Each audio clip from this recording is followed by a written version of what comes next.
in zawai in ze bai ka buk vek chewa hei vo in hi kan tan chuanin ni special tak ani a kanu le pate an 26th anniversary ani a hei tuna hianin la kan ron hlan don chewa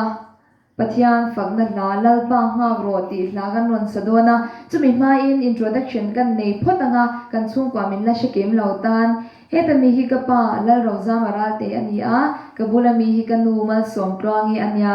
chuanin ke hi an fanu upaber kan ni a kabul cha mi hi Isaac lal ngai oma ania chuan heta kan sirami hi lal ram hluna ani a ti hianin kan chung kwa chu kan kim ani deuh maya chuanin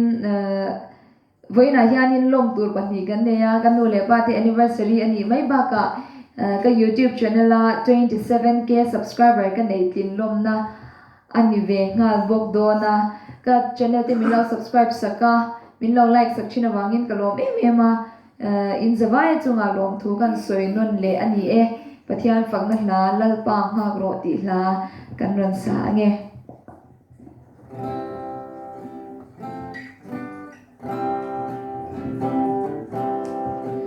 lalpa a chuan la ma chu ma fan ro be dong lo vi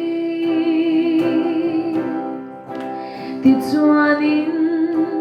i thin lung du zong te chu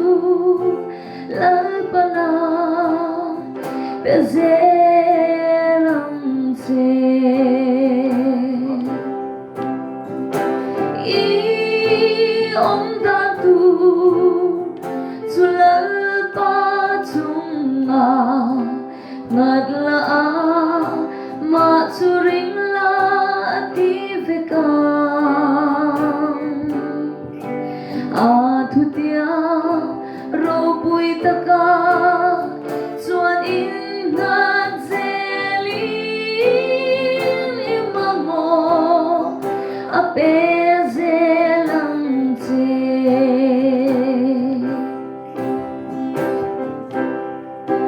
lalpa chu ama nga pu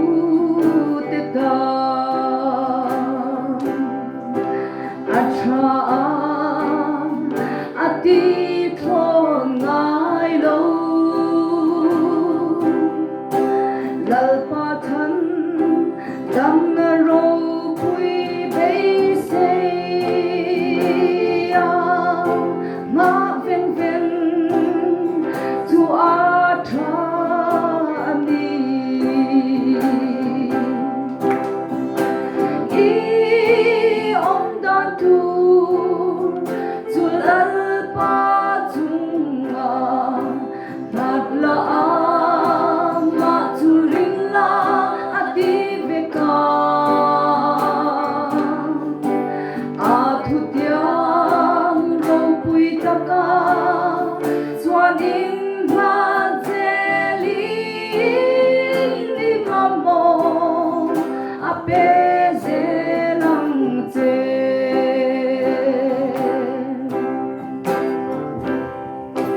rei deuh ma sel nak sham ro alo then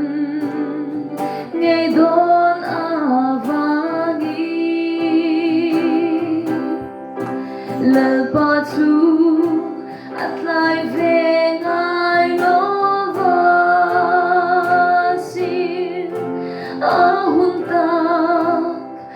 a alo then chi I om da tu lalpa chunga nat la ma churing la ati veka a thu tiang ro pui taka chuan in nga zelin ni mamo a pe zelang che